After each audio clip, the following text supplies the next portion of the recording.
Hello friends, welcome to our channel unique pharmacy classes. तो आज हम स्टार्ट कर रहे हैं फार्माकोग्नोसी।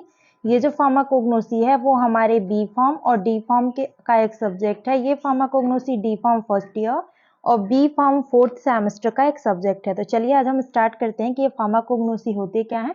और आज से हम पूरे फार्माकोग्नोसी के जितने भी वीडियोज़ हैं वो रेगुलर मैं वीडियोज़ डालूंगी, तो आप लोग मेरे प्लेलिस्ट में जाके चेक कर लीजिएगा। तो चलिए हम स्टार्ट करते हैं। तो सबसे पहले मैं बात करूं चैप्टर 1 में, तो जो डिप्लोमा इन फार्मेसी है उसके फार्माकोग्नोसी के चैप्टर 1 में हमें लिखना है डेफिनेशन, हिस्ट्री बताना है, प्रेजेंट स्टेटस बताना है और स्कोप बताना है फार्माकोग्नोसी का।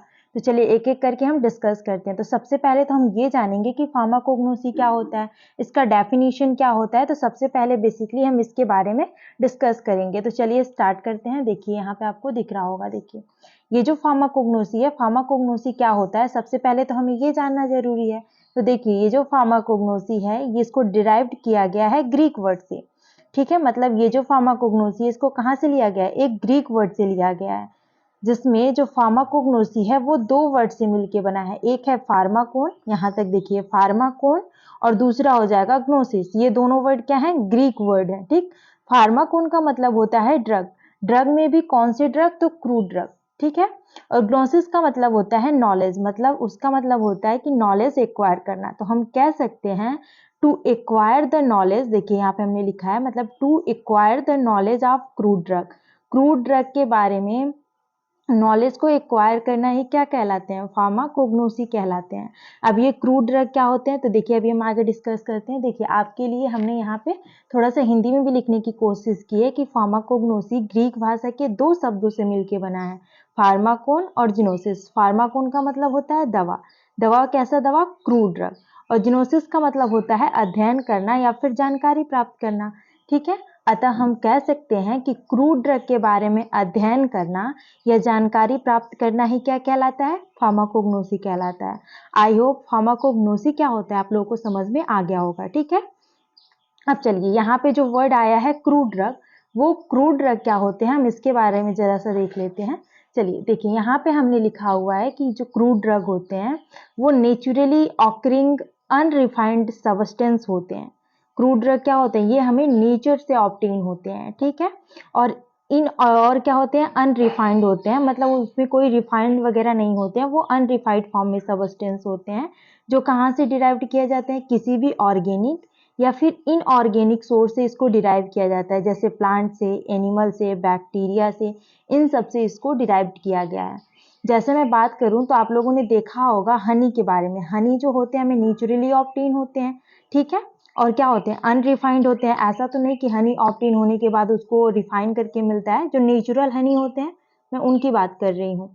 तो ये जो हनी है देखे होंगे गाँव वगैरह में, तो वहां से जो ऑब्टेन होते हैं वो एक तो हमें नेचुरली मिले हुए हैं और दूसरा वो हमें एनिमल से ऑब्टेन हुए हैं। हनी हो गया, शार्क लिवर ऑयल हो गया, ये किससे ऑब्टेन होते हैं, हमें एनिमल से ऑब्टेन होते हैं। दूसरा मैं बात करूं प्लांट से कौन कौन से क्रूड ड्रग ऑब्टेन होते हैं, जैसे तुलसी हो गया, ठीक है, नटमेग हो गया, डिजिटैलिस हो गया, बीज वैक्स हो गया, क्लोव हो गया। तो ये सब किससे हमें ऑब्टेन होते हैं, प्लांट से ऑब्टेन होते हैं, और ये सब क्या है, क्रूड ड्रग हैं। ठीक है, जो हमें नेचुरली ऑब्टेन होते हैं नेचर से, और साथ ही साथ ये अनरिफाइंड फॉर्म में होते हैं और ये हमारी बॉडी के लिए बेनिफिशियल होते हैं। तो ये होते हैं हमारे क्रूड ड्रग। अब चलिए हमने क्रूड ड्रग जान लिया क्या होता है, तो इसका मतलब ये हुआ कि फार्माकोग्नोसी में हम स्टडी करेंगे कौन से क्रूड ड्रग हमें एनिमल से ऑब्टेन हुए, कौन से प्लांट से ऑब्टेन हुए, उनके बारे में स्टडी करेंगे और ये हमारी बॉडी में जाकर के कैसे बेनिफिशियल है इसके बारे में भी हम जानेंगे। तो देखिए हम कह सकते हैं कि pharmacognosy is the study of medicinal drug. ये डेफिनेशन हो जाएगा फार्माकोग्नोसी का, मतलब फार्माकोग्नोसी जो होते हैं इसमें हम स्टडी करते हैं किसी भी मेडिसिनल ड्रग के बारे में जो डिराइव्ड किए जाते हैं कहाँ से, प्लांट से या फिर अदर नेचुरल सोर्स से डिराइव्ड किए जाते हैं, मतलब वहाँ से उसको ऑब्टेन किया जाता है, उसी को हम क्या कहते हैं, फार्माकोग्नोसी कहते हैं। तो आई होप फार्माकोग्नोसी किसे कहते हैं, क्रूड ड्रग किसे कहते हैं, आपको समझ में आ गया होगा। ठीक है, चलिए अब बात करते हैं हिस्ट्री ऑफ फार्माकोग्नोसी की। क्या हिस्ट्री है हमारे फार्माकोग्नोसी की, इसके बारे में बेसिकली हमें डिस्कस करना है।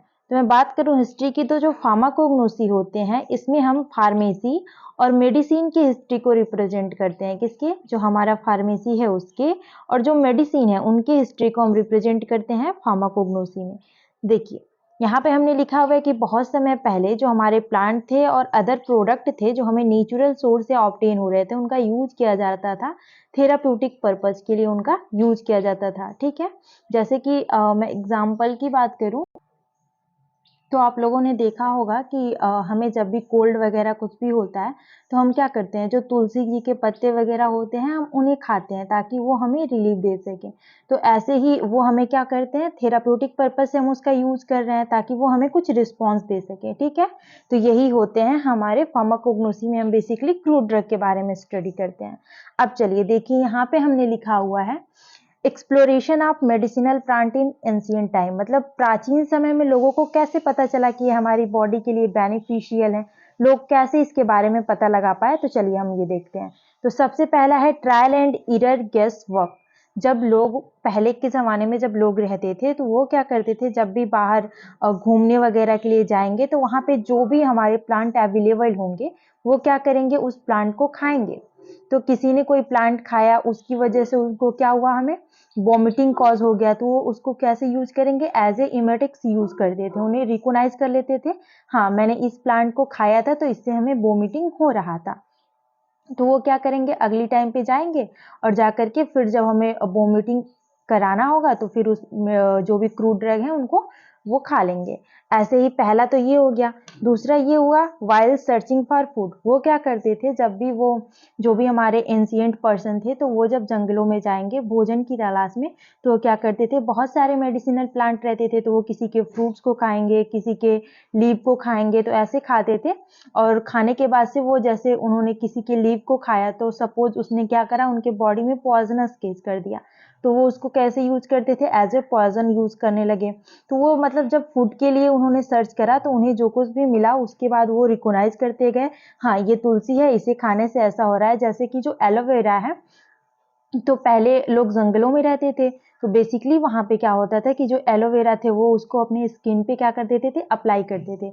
स्किन पे अप्लाई करने से ये हुआ कि जो भी हमारे शेर वगैरह जो जंगल में रहते थे तो उनको स्मेल को वो नहीं रिकॉग्नाइज कर पाते थे कि यहाँ पे कोई ह्यूमन बींग अवेलेबल है, वो रिकॉग्नाइज नहीं कर पाते थे।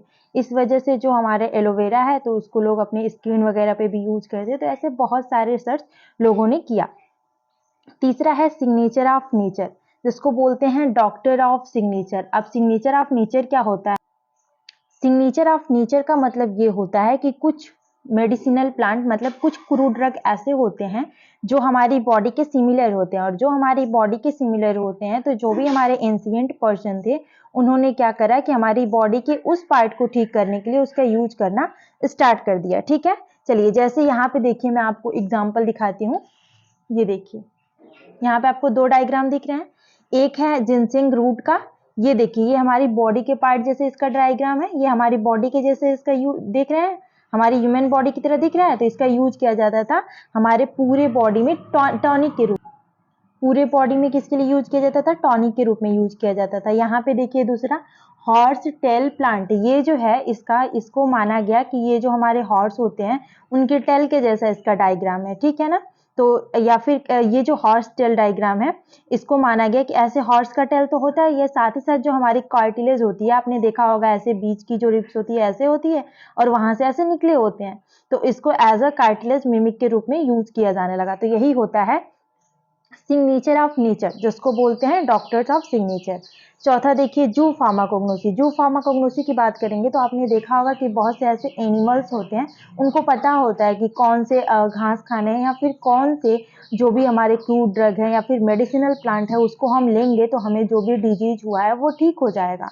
ठीक है, तो जानवरों के द्वारा भी पता लगाया गया, क्योंकि जब वो एनिमल्स को लेकर के जंगलों में जाते थे तो एनिमल्स को कोई डिजीज वगैरह हुआ है तो एनिमल्स उसको रिकॉग्नाइज करके जब उसे वो इनहेल कर लेते थे, उन्हें जो भी डिजीज हुआ रहता था वो ठीक हो जाता था। तो बेसिकली जो हमारे ह्यूमन बींग थे उसके थ्रू भी उन्होंने बहुत सारे क्रूड ड्रग के बारे में पता लगाया। और साथ ही साथ एक्सीडेंटल डिस्कवरी की बात करेंगे तो जैसे आप लोगों ने देखा होगा, पेनिसिलिन के बारे में पढ़ा होगा कि अलेक्जेंडर फ्लेमिंग ने 1928 ईस्वी में पेनिसिलिन का डिस्कवर किया था। तो उन्होंने क्या करा था, उसको वो एक्सीडेंटल डिस्कवर था, आप उसके बारे में डिटेल स्टडी कर सकते हैं। तो उन्होंने क्या करा था, उसको वो एक्सीडेंटल वो डिस्कवर किए थे पेनिसिलिन को। तो ऐसे ही बहुत सारे डिस्कवरी हुए हैं। ये तो हमने पढ़ा कि जो मेडिसिनल प्लांट है बहुत समय पहले मतलब एंशिएंट टाइम में धीरे धीरे लोग इसके बारे में अवेयर हो गए कि हाँ ये जो क्रूड ड्रग है हमारी बॉडी के लिए बेनिफिशियल होते हैं। जैसे तुलसी है तो उसको कफ और कोल्ड में यूज कर सकते हैं। साथ ही साथ जो भी हमारे बहुत सारे ऐसे जैसे कि टर्मरिक की बात करेंगे तो एंटीसेप्टिक यूज कर सकते हैं। तो ऐसे लोगों को पता चला कि हाँ हमारे आसपास में जो भी प्लांट्स अवेलेबल हैं वो हमारी बॉडी के लिए बेनिफिशियल भी हैं और बहुत सारे डिजीज को प्रिवेंट करने में हेल्प भी कर सकते हैं। तो एंशिएंट टाइम में लोगों ने ऐसे रिकॉग्नाइज किया। अब हम बात करेंगे कि इंडियन हिस्ट्री क्या रही है फार्माकोग्नोसी की। तो चलिए अब हम उसके बारे में डिस्कस कर। तो देखिए यहाँ पे हमने लिखा हुआ है Indian history of pharmacognosy. Indian history क्या है फार्माकोग्नोसी की, तो जो हिस्ट्री है फार्माकोग्नोसी की हमारे इंडिया में बहुत ज़्यादा पुरानी है। जैसे 300 मतलब 3500 बीसी पूर्व क्या है ये हमारी इंडिया में इसकी हिस्ट्री है। तो ठीक है, अब मैं बात करूं तो डॉक्टर चंद्रकांत कोकाटे जो हैं उनको फादर ऑफ इंडियन फार्माकोग्नोसी कहा जाता है। किसको? डॉक्टर चंद्रकांत कोकाटे को फादर ऑफ इंडियन फार्माकोग्नोसी कहा जाता है। मतलब इंडिया में ये फार्माकोग्नोसी के जनक माने जाते हैं। ठीक है ना। चलिए अब हम आगे देख लेते हैं। देखिए जो भी हमारे मेडिसिनल प्रॉपर्टी है जो क्रूड ड्रग है उनका ऋग्वेद और अथर्ववेदा में मतलब लिखा गया है। किसमें? ऋग्वेद में और अथर्ववेदा में। ये 3500 से 1500 बीसी पूर्व की ये बातें हैं। तो इन दोनों को मिला करके बनाया गया था आयुर्वेदा। आयुर्वेदा का मतलब होता है नॉलेज ऑफ लाइफ, मतलब अपने लाइफ के बारे में नॉलेज ऑब्टेन करना ही क्या कहलाता है? आयुर्वेदा कहलाता है। ठीक है ना। आप चाहें तो आयुर्वेदा को डिटेल में पढ़ सकते हैं कि आयुर्वेदा के प्रिंसिपल क्या होते हैं। तो आप चाहें तो इसके बारे में डिटेल में स्टडी कर सकते हैं। चलिए अब ये जो आयुर्वेदा होता है ये ट्रेडिशनल सिस्टम ऑफ मेडिसिन माना जाता है। जो आयुर्वेदा है उसको क्या माना जाता है? ट्रेडिशनल सिस्टम ऑफ मेडिसिन माना जाता है। आजकल आप लोगों ने देखा होगा बहुत सारी जो भी कंट्रीज वगैरह हैं बहुत ज़्यादा जो हर्बल मेडिसिन बन रहे हैं उन पे फोकस कर रही हैं। क्योंकि क्या हो रहा है कि ये जो हर्बल मेडिसिन है ये हमारी बॉडी में जाकर के बेनिफिशियल तो हमारी बॉडी के लिए होती ही हैं। इनके जो हार्मफुल इफेक्ट होते हैं वो बहुत कम देखने को मिलते हैं या फिर नहीं देखने को मिलते हैं। ठीक है, तो इसलिए मेनली जो हमारी कई बहुत सारी कंट्री हैं वो इसी का यूज कर रही हैं। अब मैं बात करूं तो सबसे ओल्डेस्ट जो रिटन डॉक्यूमेंट है आयुर्वेदा का वो है चरक संहिता और क्या है हमारा सुश्रुत संहिता। ठीक है ना। तो इन्हीं दोनों पे ये क्या है इसके रिटन डॉक्यूमेंट है किसके? आयुर्वेदा के। अब मैं बात करूं तो ये जो मेडिसिनल प्रॉपर्टीज है या फिर मेडिसिनल प्लांट कितने हैं इन दोनों में लिखा गया है कि जो भी हमारे क्रूड ड्रग हैं उनकी मेडिसिनल प्रॉपर्टीज कैसी है और जो हमारे मेडिसिनल प्लांट हैं उन कितने मेडिसिनल प्लांट हमारी कंट्री में अवेलेबल हैं उसके बारे में भी इसमें लिखा गया है। और ये सभी जितने भी इंफॉर्मेशन है इनको कंबाइन करके नाम दिया गया था मटेरियल मेडिका को। जितने भी इंफॉर्मेशन, अब कौन से इंफॉर्मेशन, जैसे मैंने बताया कि कितनी क्रूड ड्रग हमारे कंट्री में अवेलेबल है, हमारे आसपास अवेलेबल है और उनकी प्रॉपर्टीज क्या है, उन सारे इंफॉर्मेशन को कंबाइन करके क्या बनाया गया? मटेरियल मेडिका बनाया गया। क्या बनाया गया? मटेरियल मेडिका बनाया गया।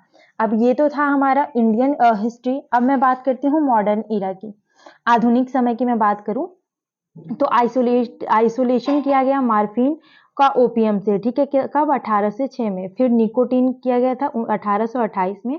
कोकेन का 1855 में। क्वानिन का और कैफीन का किया गया था 1820 में। ये सब क्या है? ये सब क्या है? क्रूड ड्रग है। ये यूज किए जाते हैं एज अ मेडिसिनल पर्पज। हमारी बॉडी में कोई भी डिजीज कुछ भी हुआ है तो उसके ट्रीटमेंट में इसका यूज किया जाता है। अब 19th और 20th सेंचुरी में जो भी हमारे ड्रग थे वो आइसोलेट किए जाने लगे हमारे एनिमल किंगडम से, हार्मोन से, विटामिन से। तो इन सब की वजह से जो भी वायरस वगैरह हैं उनसे तो ये धीरे धीरे डिस्कवर किए जाने लगा। जैसे आप लोगों ने अभी मैंने बताया कि 1928 में जो अलेक्जेंडर फ्लेमिंग है उन्होंने पेनिसिलिन का डिस्कवर किया था स्ट्रेप्टोमाइसिन नाम के जो भी हमारे बैक्टीरिया थे उससे। तो ऐसे करके धीरे धीरे ये डिस्कस किया जाने लगा और धीरे धीरे जब ये डिस्कवरी होने लगा तो धीरे धीरे डेवलपमेंट होने लगा। तो ये था हिस्ट्री ऑफ फार्माकोग्नोसी। बेसिकली आज हमें फार्माकोग्नोसी के हिस्ट्री के बारे में स्टडी करा। आई होप आप लोगों को समझ में आ गया होगा। और आपको हमारा वीडियो अच्छा लगा हो तो प्लीज़ लाइक कीजिएगा, शेयर कीजिएगा और सब्सक्राइब कीजिएगा। और आपको इसका नोट्स हमारे टेलीग्राम चैनल पे मिल जाएगा। हमारे टेलीग्राम चैनल का नाम है यूनिक फार्मा क्लासेस। तो आप जाके डायरेक्ट टेलीग्राम पे सर्च भी कर सकते हैं या फिर डिस्क्रिप्शन में मैं लिंक दे दूँगी, आप वहाँ से जाके ज्वाइन हो जाइएगा। Thank you.